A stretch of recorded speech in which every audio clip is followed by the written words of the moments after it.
Hello everyone, जय Hind. Let's do today's article. आज का आर्टिकल थोड़ा आर्थिक चीज़ से रिलेटेड है, इकॉनमी के बारे में है। बहुत ही इजी सी चीज़ें हैं, कंफ्यूज नहीं होना है। सबसे पहले हमें एक वर्ड समझना है, that is called fiscal federalism. Now what is the meaning of fiscal federalism? वित्तीय विकेंद्रीकरण। अब ये जो वित्तीय है दैट इज सरकार की कमाई हम बात करें। विकेंद्रीकरण यानी कि सारा पैसा जो भी टैक्सेस के थ्रू जो वसूल किए जाते हैं वो सिर्फ केंद्र को नहीं मिलेगा, उसका हिस्सा राज्यों को भी मिलेगा। That is called fiscal federalism. अब यहाँ पर जीएसटी जो है, बहुत सारे टैक्सेस हटाकर एक कंबाइंड टैक्स कर दिया गया। पहले स्टेट का टैक्स होता था, फिर सेंटर का टैक्स होता था। अब ये हटाकर एक कॉमन कर दिया गया GST, goods and services tax. लेकिन उसमें भी जो है वो एक कर दिया गया, तो उसमें जो है राज्य का और केंद्र का हिस्सा होता है, शेयर होता है। और फिर जो केंद्र का हिस्सा होता है उसमें से भी जो अब केंद्र ने ले लिया, अब केंद्र को जो मिला उसमें से भी फिर जो है केंद्र जो है वो राज्यों को देता है। देखिए, पहले ये समझिए कि जो जीएसटी होते हैं वो अलग अलग तरह से जो है अप्लाई किए जाते हैं, और पढ़िएगा इसके बारे में। 4 तरह के जीएसटी होते हैं, state GST, centre GST, integrated GST और यूटी जीएसटी। अब ये कैसे लागू होते हैं, तो थोड़ा सा इसके लिए पढ़ना पड़ेगा कि अगर सेलर और बायर एक ही राज्य के हों तो ये स्टेट जीएसटी में आता है।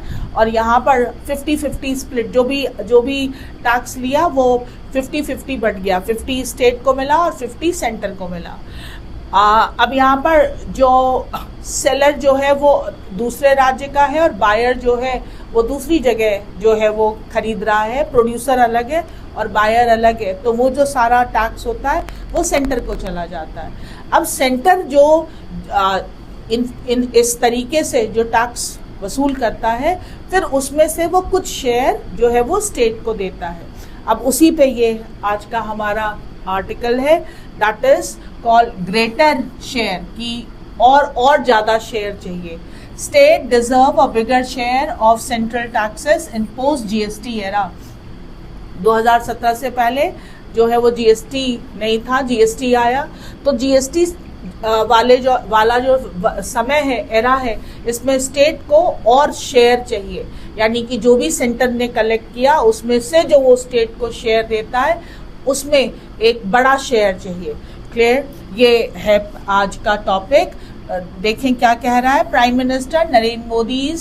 एग्जॉर्टेशन का मतलब होता है किसी चीज को समझाना, मनाना कि ऐसा करते हैं। To the chief ministers gathered at the 10th governing council meeting of NITI Aayog over the weekend. अब यहाँ पर आपके पास पढ़ने के लिए बहुत ही जबरदस्त टॉपिक है भाई। Direct indirect taxes, GST, NITI Aayog कब बना, क्यों बना, इसके हेड कौन होते हैं, ये सारा आपके लिए बहुत बड़ा एरिया है पढ़ने के लिए। आयोग over the weekend in new Delhi, नई दिल्ली में, दैट ये इकट्ठे हुए सारे chief minister, that the centre and the state. तो जो मोदी जी समझा रहे थे कि centre and state should come together, कि केंद्र को और राज्यों को एक साथ मिलकर काम करना चाहिए एज टीम इंडिया टू प्रॉपल, कि थोड़ा प्रॉपर गति दी जा सके, द कंट्री ले जाया जा सके, द कंट्री फॉरवर्ड, ताकि कंट्री को आगे ले जाया जाए। इस गुड सेंटिमेंट, ये अच्छी भावना है, बट इट बेलाइज रियलिटी, लेकिन ये रियलिटी को जो है वो छुपा रही है, प्रिटेंड कर रही है। बिलाई का मतलब होता है you are not showing the real thing. The centre बिलाई याद रखिएगा, अच्छा वर्ड है। The centre states relationship right now, जो सेंटर और स्टेट का जो रिलेशन है अभी इज वन वे स्ट्रीट। देखिए, एक तरफा है, दूसरे एक ही तरफ से लोग जा सकते हैं, दूसरी तरफ से नहीं आ सकते। यानी यहाँ पर जो बात किया जा रहा है वो ये कि सिर्फ सेंटर ही कह रही है, स्टेट्स को कोई से नहीं है। With the centre resorting to the stick जो सेंटर है वो एक स्टिक लेकर जो है बैठी है स्टिक लेकर बैठी है कि इसका मतलब थोड़ा स्ट्रिक्ट है, एंड ओकेजनली और यदा कदा टू द कैरेट, और कभी कभी कुछ कैरेट देती है। Stick and carrot policy, stick का मतलब पनिशमेंट या इम्पोजिंग और कैरेट का मतलब कुछ रिवॉर्ड। तो ज़्यादातर टाइम तो स्टिक ही रहता है, कभी कभी कैरेट मेथड यूज करती है। To make the state comply with, comply के साथ विद आता है, ध्यान रखेंगे। To make the state comply with its wishes, ताकि जो स्टेट्स हैं वो उनकी विशेस के अकॉर्डिंग चले। The states are finding it increasingly difficult to voice their states ऐसा पा रहे हैं कि लगातार डिफिकल्ट फील कर रहे हैं वो वॉइस करना। यहाँ पर वॉइस को वर्ब की तरह यूज किया है, टू वॉइस देयर ऑफन, अपनी ऑफन जो अक्सर जेन्युइन एंड सीरियस ग्रीवियंसेस, जो उनकी बहुत ही जेन्युइन, उचित और गंभीर जो उनकी शिकायतें होती हैं एट द नेशनल लेवल, वो राष्ट्रीय स्तर पर उसको ला ही नहीं पाते।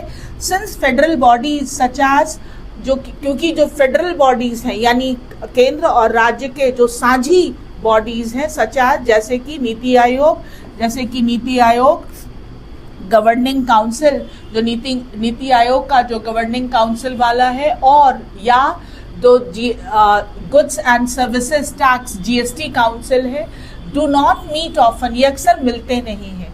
मीटिंग वंस अ ईयर, अगर साल में एक बार मिले, is not nearly enough for the governing council of a body, ये पर्याप्त नहीं है एक गवर्निंग काउंसिल के लिए। हुज वेरी फर्स्ट ऑब्जेक्टिव, जिसका सबसे पहला उद्देश्य है, इज टू डेवलप किया जाए अ शेयर्ड विजन, एक साझा एक विजन, सपना देखा जाए ऑफ नेशनल डेवलपमेंट प्रायोरिटीज, जो देश के डेवलपमेंट के लिए जो प्राथमिकताएं हैं उनको मिलकर देखें।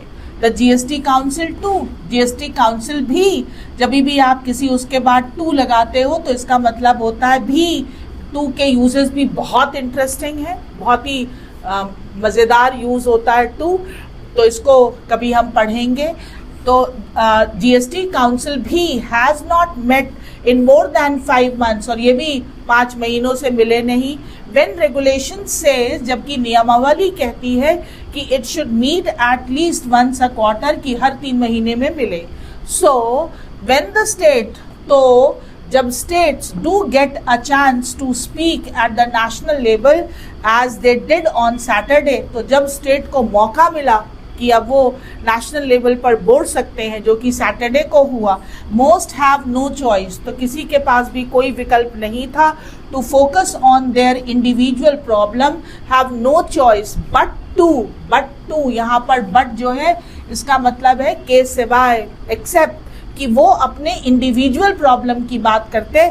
भाई आप हमारी शिकायत तो सुनते ही नहीं है, तो अगर आज हम मिले हैं तो आप कह रहे हैं कि एक कलेक्टिव मुद्दे पे विचार करें, बट हमारी शिकायतों का क्या, तो हम आज तो अपनी शिकायत करेंगे, और achievement rather than on a collaborative team India approach, तो टीम इंडिया अप्रोच नहीं था, हमारी प्रॉब्लम, स्टेट पर्टिकुलर की प्रॉब्लम वो ज़्यादा थी, वजह थी क्योंकि मिलते ही नहीं है। देयर वर हाउएवर, हालांकि वहाँ पर some notable deviation were chief ministers look beyond their states border, हालांकि कुछ बहुत ही प्रमुख चीज़ें थीं जो चीफ मिनिस्टर्स ने अपनी राज्य की सीमा रेखा के बाहर भी देखा, इन एन अटेम्प्ट टू, किस चीज़ के लिए, टू ड्राइव नेशनल ग्रोथ, देश की डेवलपमेंट के लिए। वन वॉज, एक उसमें से था Andhra Pradesh chief minister N Chandrababu Naidu's proposal, एक उनका प्रपोजल था for the creation of the 3 sub groups of states, की जितने स्टेट्स हैं उनको 3 ग्रुप में बांट दीजिए, टू फोकस अटेंशन, ताकि अटेंशन दिया जा सके on the issues of the GDP growth, की जीडीपी ग्रोथ को लेकर, and investment leveraging India's demographic bounty, की जो आप इसके आधार पर कि जीडीपी ग्रोथ, इन्वेस्टमेंट और इंडिया का जो डेमोग्राफिक बाउंटी है, बाउंटी का मतलब जो रिवॉर्ड है, कौन सा राज्य कितना काम कर रहा है, उसके आधार पर आप 3 ग्रुप बना दीजिए। And using technology to drive governance, और फिर टेक्नोलॉजी का यूज करिए उस पर काम करने के लिए। सब ग्रुप्स, अगर हम सब ग्रुप बना देंगे, are a good way for the centre to bring states on board. और फिर अगर सब ग्रुप बना देंगे, भाई तुम्हारा जैसे कोई क्लास हो, उसमें हम बहुत सारे बच्चे हो तो ग्रुप बना दें, इतने मार्क्स पाने वाले इतने बच्चे, इतने मार्क्स पाने वाले इतने बच्चे, और ये है। तो जो कम मार्क्स पाएंगे आप उनको टेबल पर बुला सकते हैं, भाई तुम्हारे मार्क्स क्यों नहीं आए, तो यही कह रहे हैं कि स्टेट को भी आप बांट दीजिए। और फिर जिससे आपको पूछना हो कि भाई तुम्हारी रिपोर्ट ऐसी क्यों है, तो वो आपके लिए आसान रहेगा। If it finds a body comprising all state to be too unwieldy, अगर ऐसा लग रहा है कि सारे राज्यों को एक साथ बुलाना, एक ऐसी बॉडी जिसमें सभी राज्य हैं, अगर वो थोड़ा सा अनविल्डली लग रहा है, अनप्रोडक्टिव, तो ऐसा भी कर सकते हैं कि 3 सब ग्रुप बना दें। ऐसा चंद्रबाबू नायडू ने जो है वो सजेशन दिया।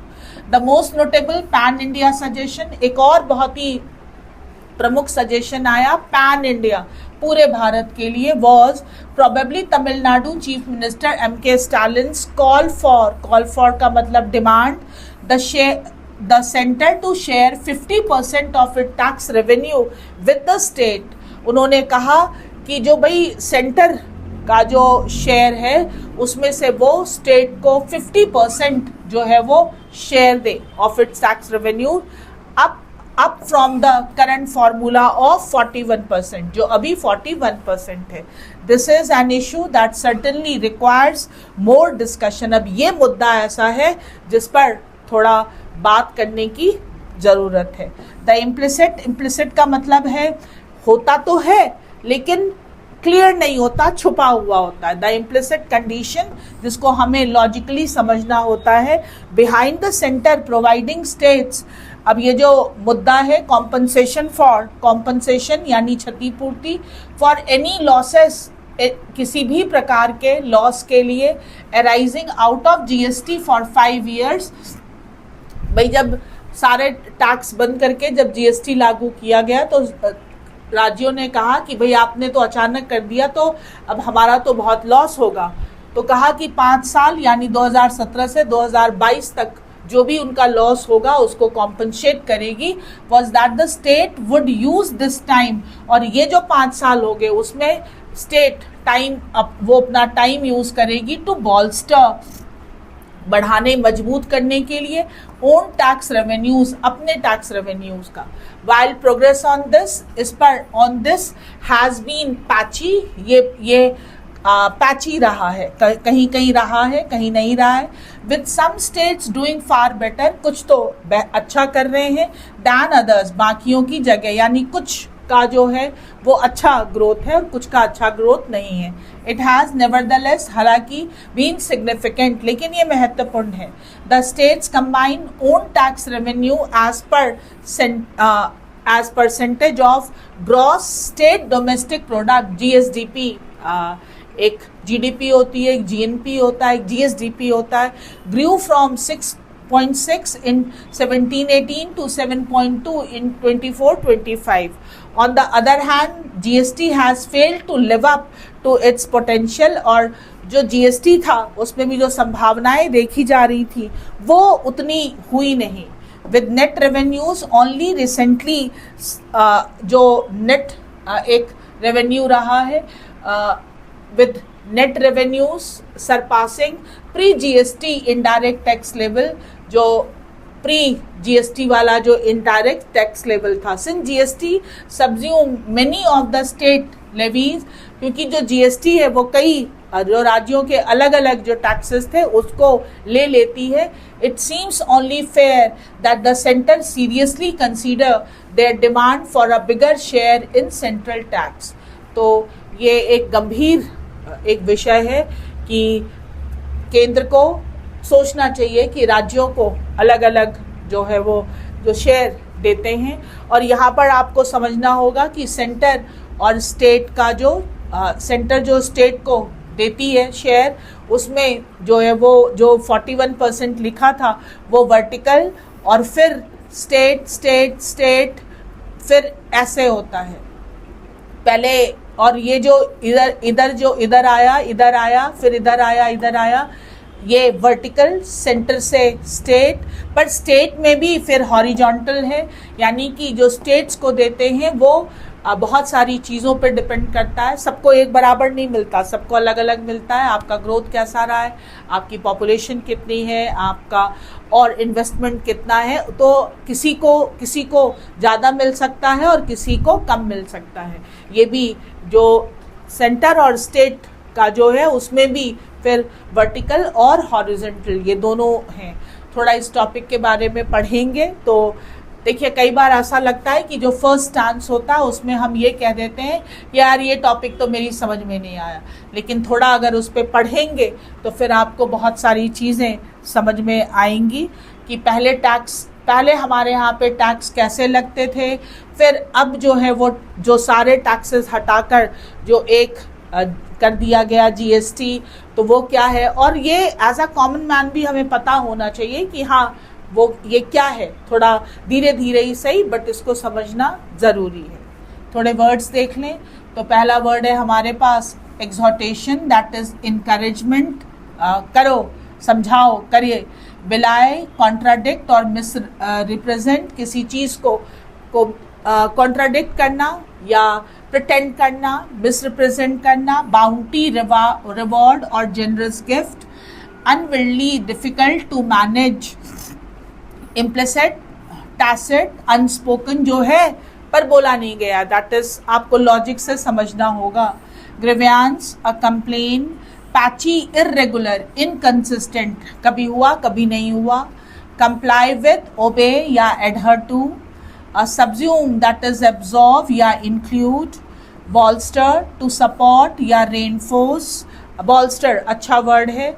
On board, in agreement, on board in agreement कि भाई सबसे सहमति पर आए, तो दैट इज इन अग्रीमेंट। आज का जो हमारा ग्रामर कैप्सूल है दैट इज एनफ। इसको समझने से पहले एक छोटी सी चीज़ बता दूं कि अगर नाउन के लिए अगर हमने किसी वर्ड का यूज़ किया है तो दैट विल बी एडजेक्टिव, और एडजेक्टिव के लिए अगर हमने किसी वर्ड का यूज़ किया है तो that will be adverb.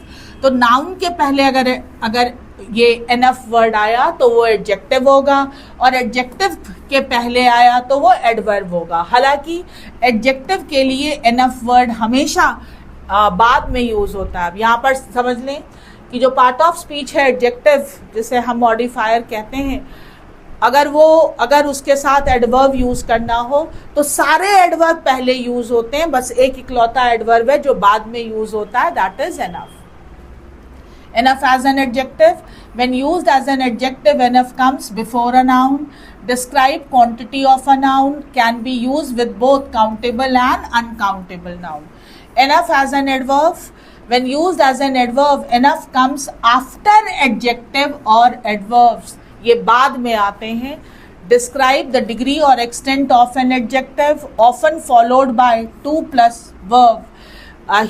He is enough tall. He is enough tall to join the army. अब यहाँ पर ये जो enough है ये बाद में आना चाहिए था. He is tall enough. He is tall enough क्योंकि tall adjective है. He didn't speak enough. अब यहाँ पर ये enough loudly speak के बाद यूज़ किया, ये तो ठीक है, लेकिन एक और एडवर्ब आया था इसके बाद, तो he didn't speak loudly enough to be heard. अब ये देखिए एडजेक्टिव के भी बाद यूज़ होता है, एडवर्ब के भी बाद में यूज़ होता है। और we don't have chairs enough गलत है क्योंकि चेयर्स नाउन है, इसमें पहले लगाएंगे। We don't have enough chair. देखिए एडजेक्टिव को बढ़ाना हो तो एडवर्ब लगाते हैं, सारे एडवर्ब पहले यूज़ होते हैं, एनफ हमेशा एडजेक्टिव के बाद यूज़ होता है, लेकिन नाउन के पहले यूज़ होता है, ये ध्यान रखेंगे। क्वेश्चन काफ़ी आते हैं एग्जाम में। अब ज़रा हम ये देख लें कि फटाफट, what things are making the states demand fair, कौन सी ऐसी चीज़ है। GST has reduce their independent tax, centre still control की fiscal policy, state are compelled to comply with central mandate, तीनों ही हैं, ऑल ऑफ द अबव, सारी ही।